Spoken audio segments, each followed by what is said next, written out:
Hello and welcome to part 4. Now, hopefully this will be a lot of fun. It's a little bit of a different idea in that this is not the Americans joining. The Americans have joined. The idea for this is that, well, the fascist dictatorships, the main ones, Germany and Italy,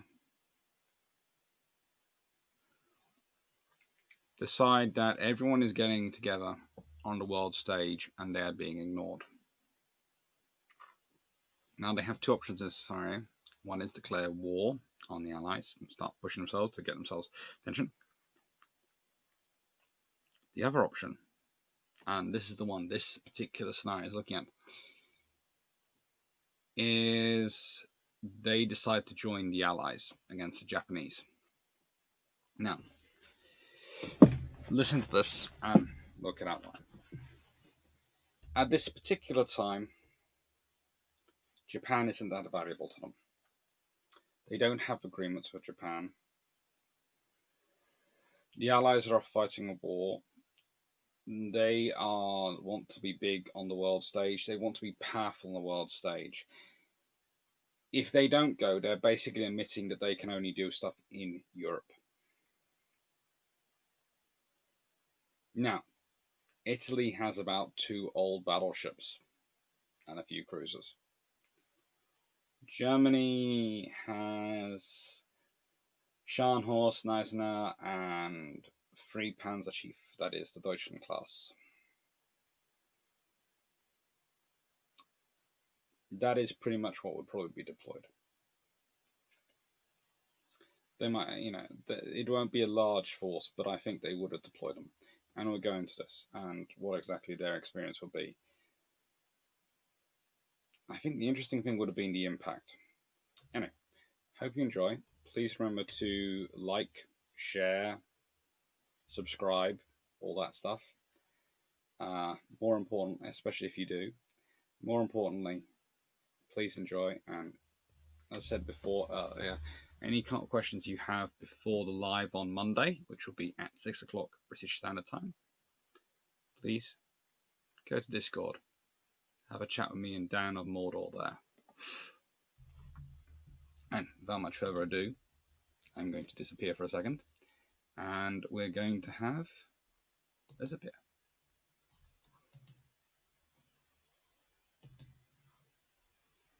Hello and welcome to part 4.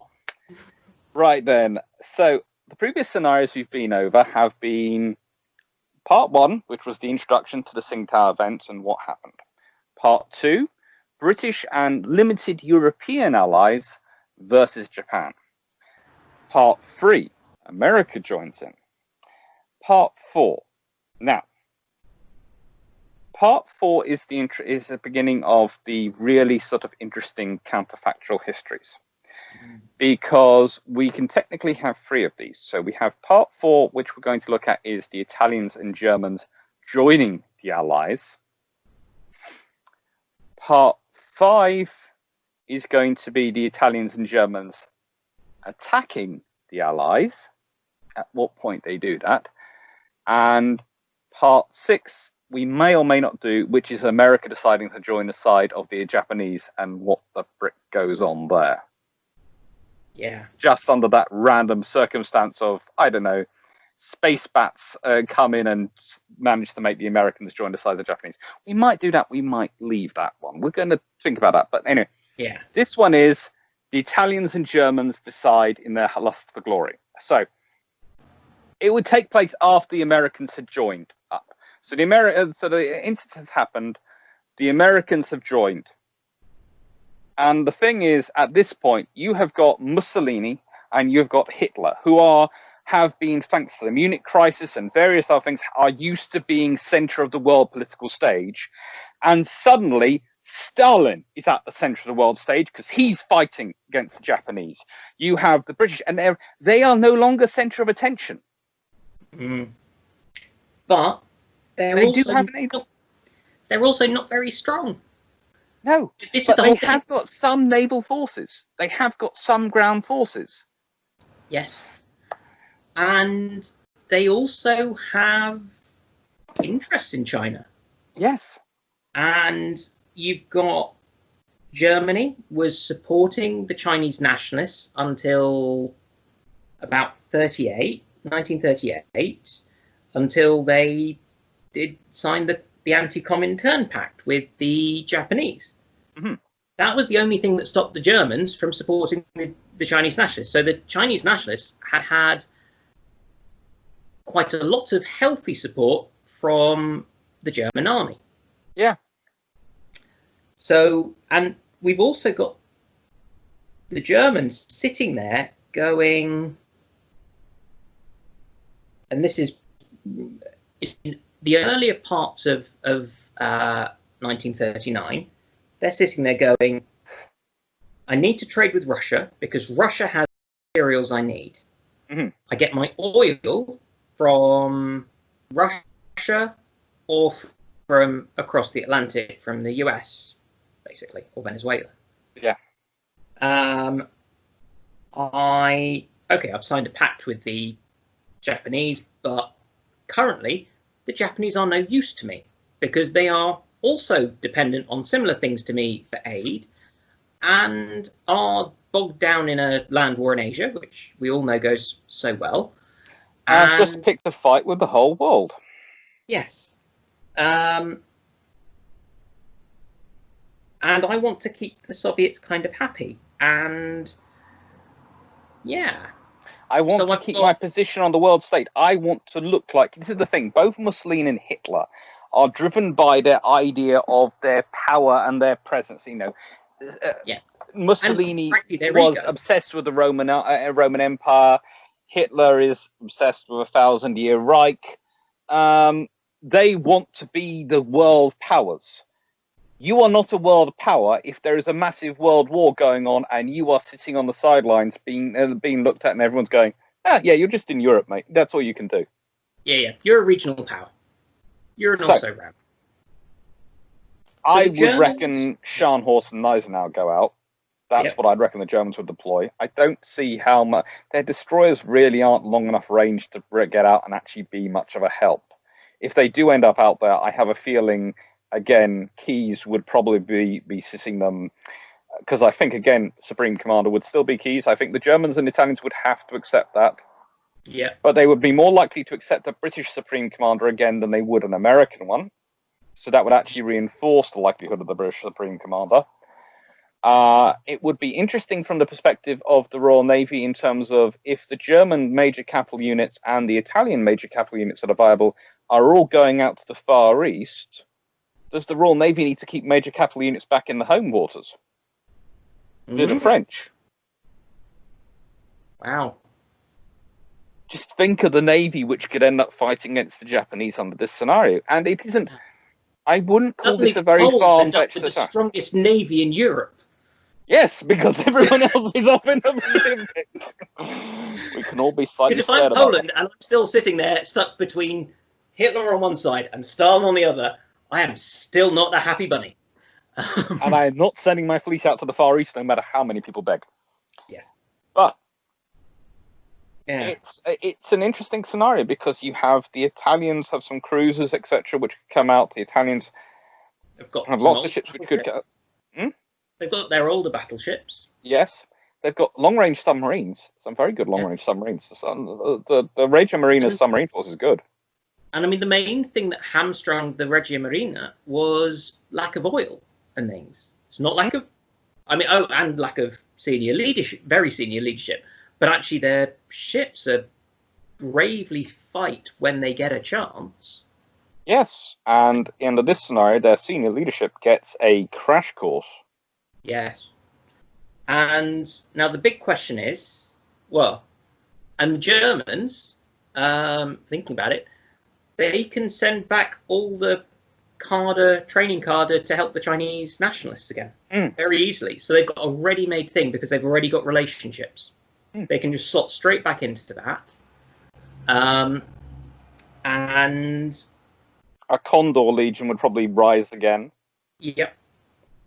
They can send another Condor Legion, and I'm I'm trying to think of a use for the Deutschland class.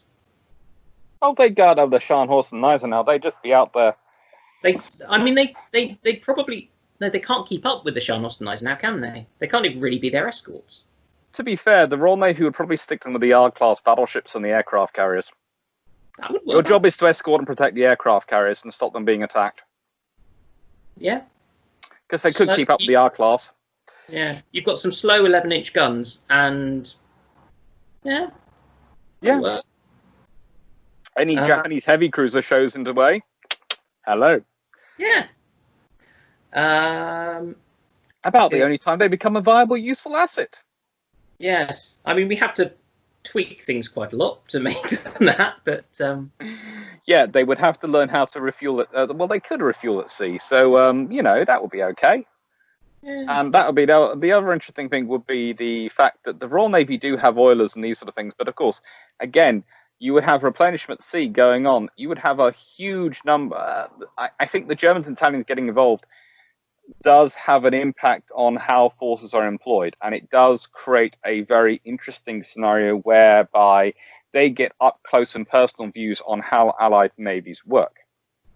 I think this doesn't necessarily stop the war in Europe happening, but I think it does delay it, and I wouldn't be surprised if after seeing aircraft carriers in purpose and how the Royal Navy and the US Navy use aircraft carriers, the Italians and the Germans don't put a lot more effort into building their own aircraft carriers.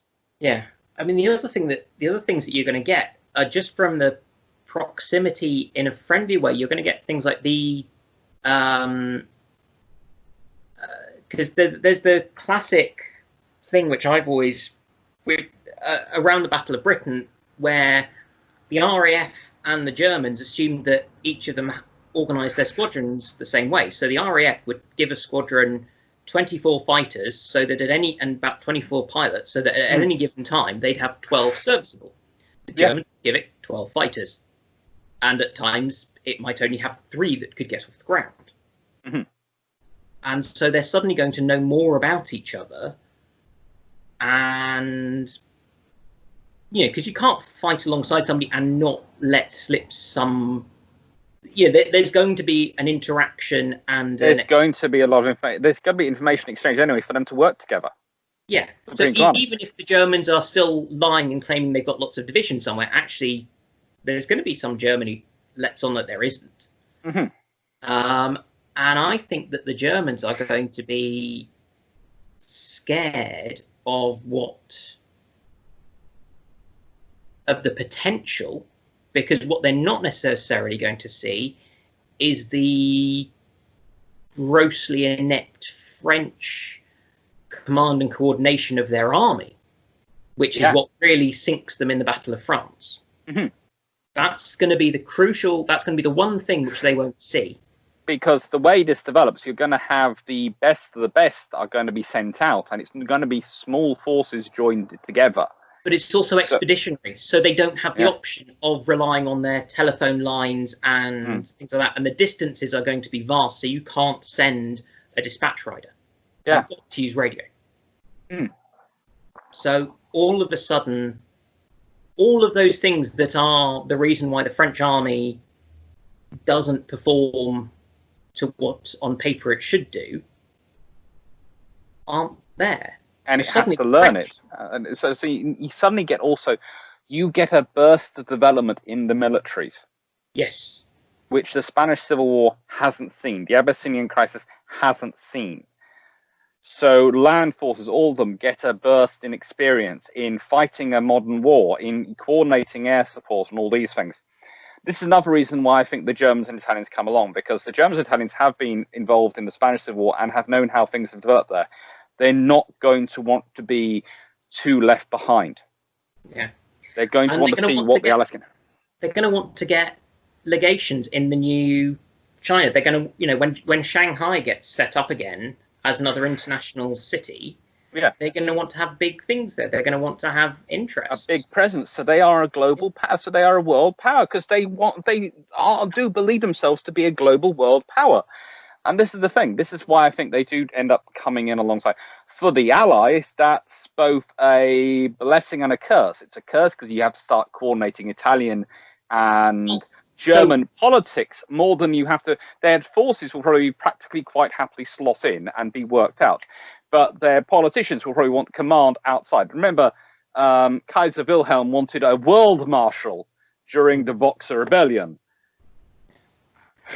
Well, so when I was looking through about Italy, one of the things I found interesting was Count Ciano, the Italian foreign minister and son-in-law of Mussolini, who James Holland's books are littered with stuff from him because he kept an incredibly frank and honest diary. Yes. And then died, and his wife escaped with bits of the diary, and so they were published soon after the war, I think. So they're fascinating because they're not as a way to make us some money to live off. Yes. Yeah, but they're not. They're probably less biased than they might otherwise be in things, and they're edited in the way they're edited. He had been out in China. Their first child, I think, was born in China. He was pro-Chinese. Yeah. So he's the diplomat. It allows them to look like good guys on the world stage. Dictators love it. Yeah. So you send him out. He's Mussolini's son-in-law, which is just so classically what the Roman emperors did. I mean, I'm just thinking of things and what Trump does. Let's be honest. I couldn't resist. I have very little positive to say about Mr. Trump. We'll leave that to one side. Yes. But sending your son-in-law out to do this. So yes, I wouldn't be surprised if he gets sent out, and they would have great titles for them. They would have ambassador to the Chinese forces, or all sorts of things. The British would probably create a Lord Steward for the duties out there, or a viceroy, viceroy runs India, so it probably would be a Lord Steward, plenipotentiary or something, as a senior civil servant sent out to coordinate things. It could be so much fun. At some point, I did have a quick look at some of the ambassadors around there. You've got. Did I actually get around to writing down their names? There are lots of very senior ambassadors from all the nations out there because it's sport. So you've got Archibald Clark Kerr in China and Robert Craigie in Japan for Britain. Yes, and the Americans, I think, have got a long-serving ambassador in Japan as well. So you've got, and I mean, okay, the ambassadors in Japan are probably going to have difficulties because you're now in a war. But actually, certainly, it's going to be. But the odds are Japan is going to obey diplomatic rules and is going to put them on a neutral steamer going out of Japan. Yeah.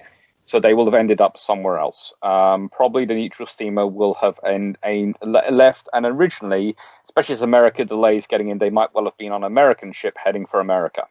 Yeah.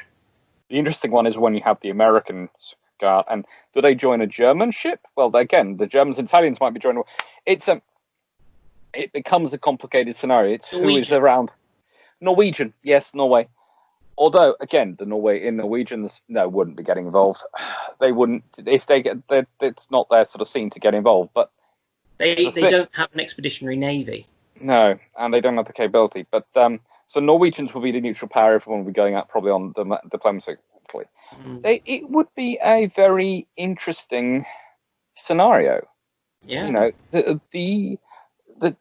You have a scenario sitting up where you have Japan facing off against a huge proportion of the world's fleets, which can do so because of the scenario. Yeah. Logistically, to support them is a nightmare. We will admit this. That is one of the reasons why it takes months. There are going to be ships have to be taken up from trade. There are going to be having merchant ships converted to refuel them. They're going to be going from base to base. So as I said, forming up on Singapore, then moving in strength to Manila, then probably moving up to Shanghai, taking Shanghai if it's been lost, and probably has been, and from there going on. Had a few thousand US Marines to storm and things. You'd have the BEF, you'd have pretty much every ground force you wanted, probably in this scenario, turning up. There would be Italian troops turning up, there would be Germans, there would be French Foreign Legion.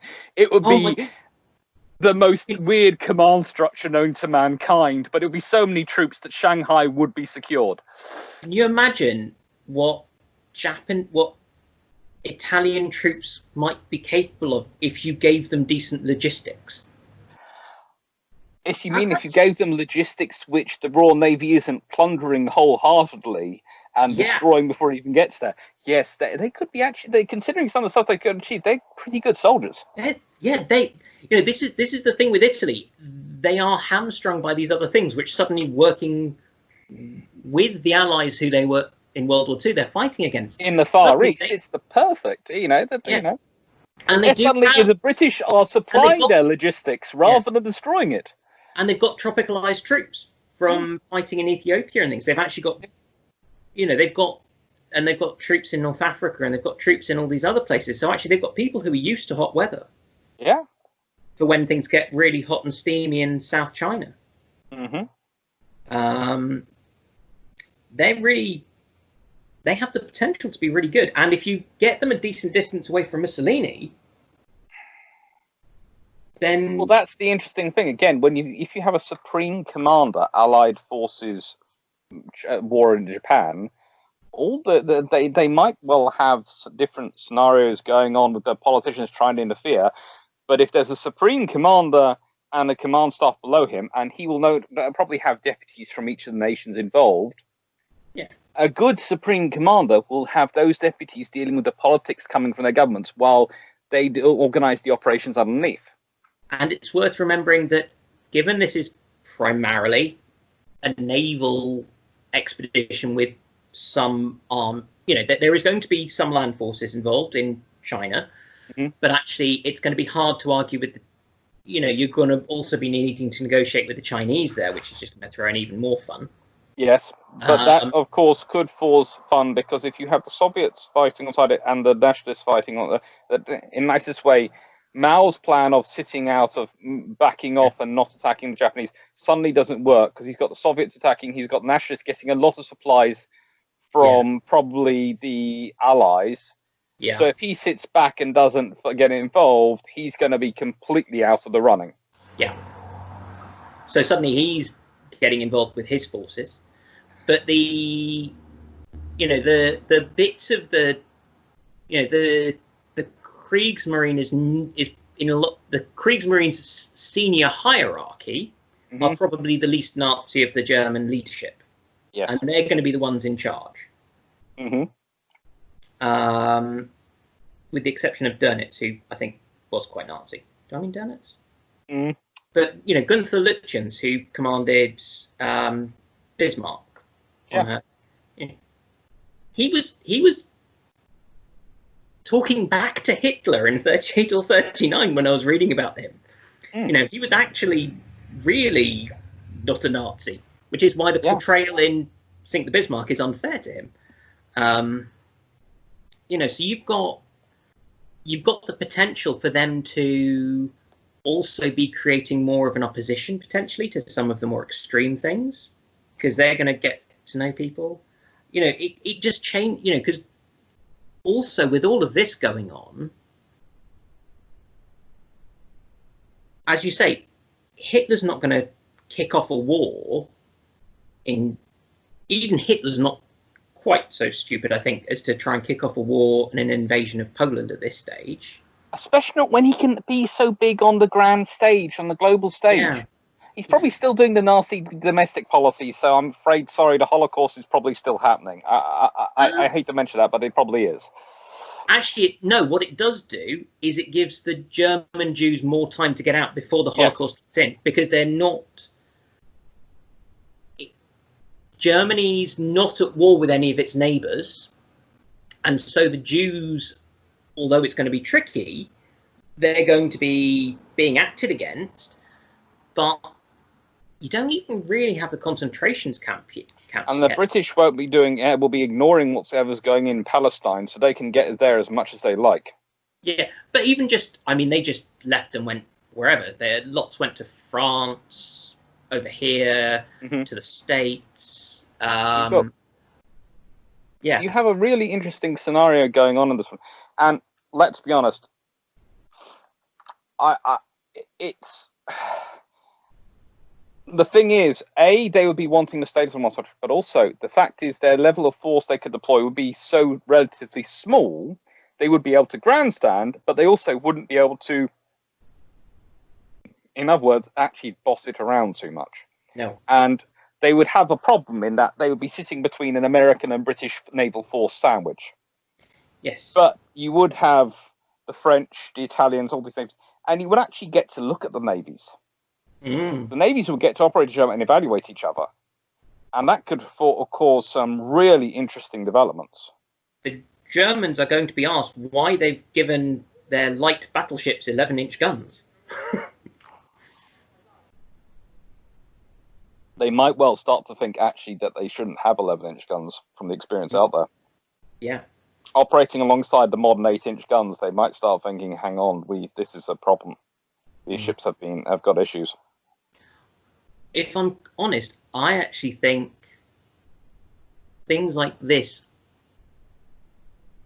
if I was Germany, because the other thing is they're going to be shown up, because by this point the British Army is basically all mechanized. Yep. So they're going to see that the British are mechanized. There is scarcely a horse left in the British Army at this stage. They're all ceremonial, even by this stage. Yeah. I think there was one. There's some pack mules, etc. In the Indian Army, British Indian Army, there is some horses, etc. Yeah. And there are some pack mule units going around, but there isn't in the actual British Army. I don't think there is any mounted cavalry unit. I think there's one or two, and possibly a couple in the yeomanry. I think the last of them don't, because they're in places like Palestine. Yeah, doing probably. duties where actually it makes sense. Yeah. Okay. But suddenly the Germans are going to go, oh shit. The British have really been paying attention to their own theorists. The popular idea that the British don't understand armoured warfare is completely twaddle. Yes. The problem was the armoured units were in the wrong place when the Germans attacked in France in 1940, but that's a different thing. It's suddenly the British going to mean understand the concept. They don't understand how to apply it necessarily in all their senior officers. Yeah. But I think the Germans are going to have a big rethink about when they're going to consider themselves ready to launch something that's going to potentially kick off a European war. Mm-hmm. And if I were them, I'd be looking to go south, and I'd want, the Romanian oil fields, and I'd be thinking going that way rather than going east and taking Poland. Yeah.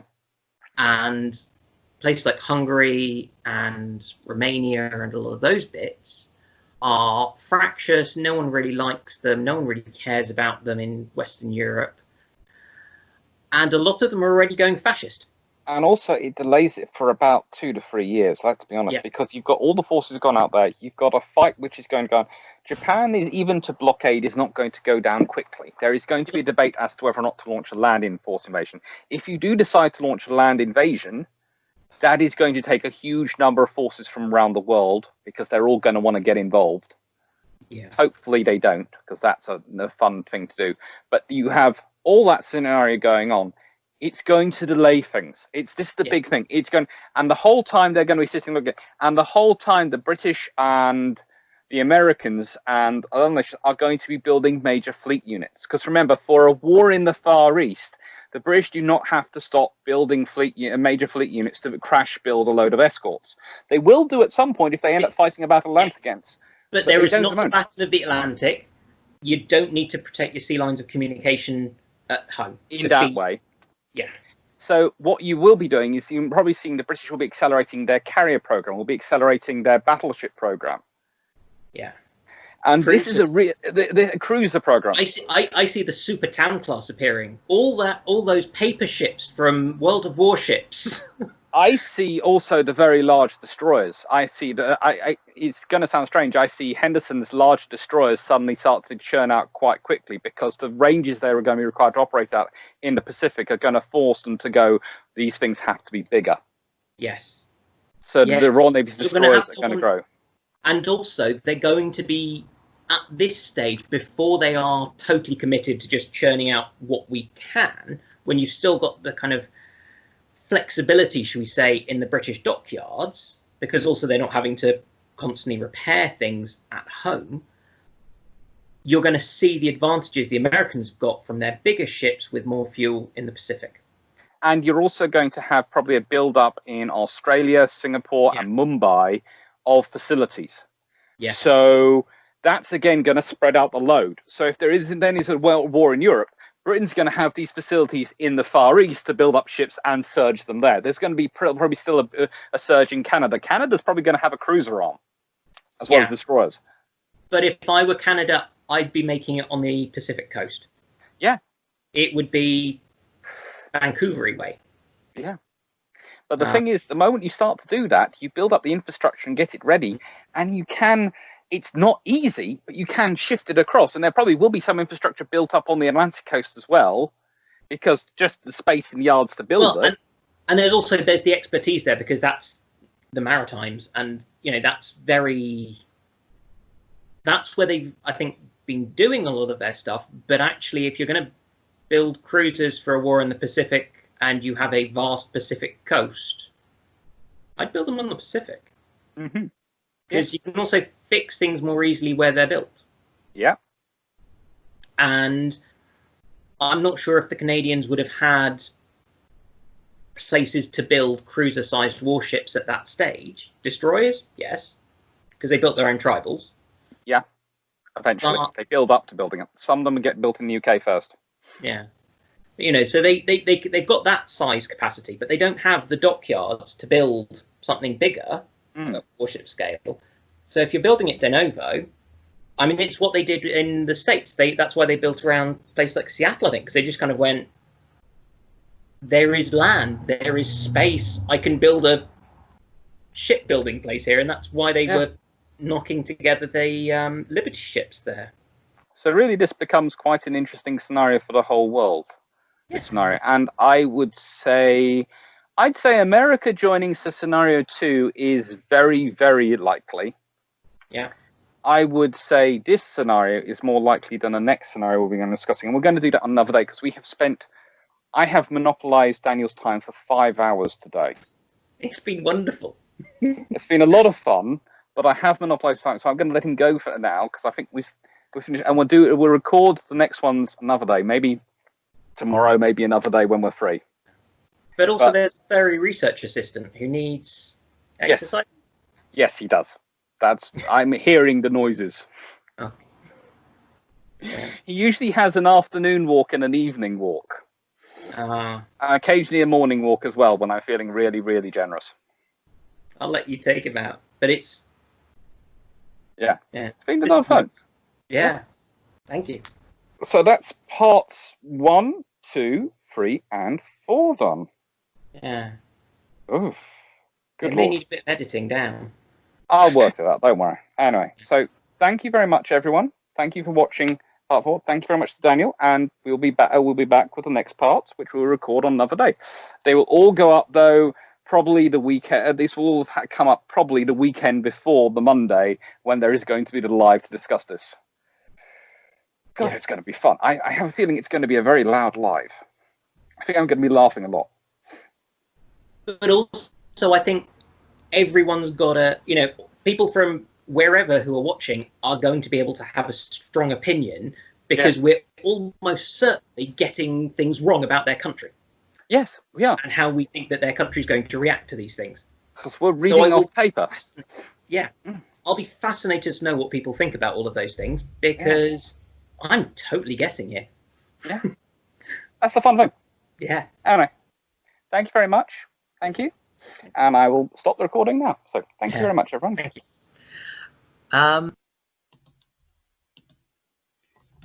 Hello. Right, I should probably get rid of the Scharnhorst and the Conte Verde, so you can see me. Hope you enjoyed that. That is part 4, and part 5 and 6. They're all going up. They're going to be uploaded. I'm probably going to finish editing part 5 today, but part 6 might wait till tomorrow, so I might be wearing a different t-shirt for that one. But just as we said there, we are looking forward to hearing what people say, as we think we're sure we've got things wrong.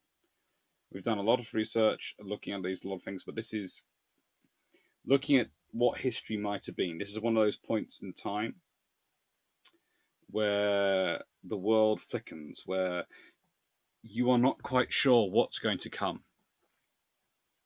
And so that is why we've looked at this. This is Tsingtao, 1939. This is when the world might have been. Hope you're enjoying it. And as I said, if you like, please share, subscribe, and like it. Thank you very much. Link to the Discord for a chat is down below. Thank you. Take care.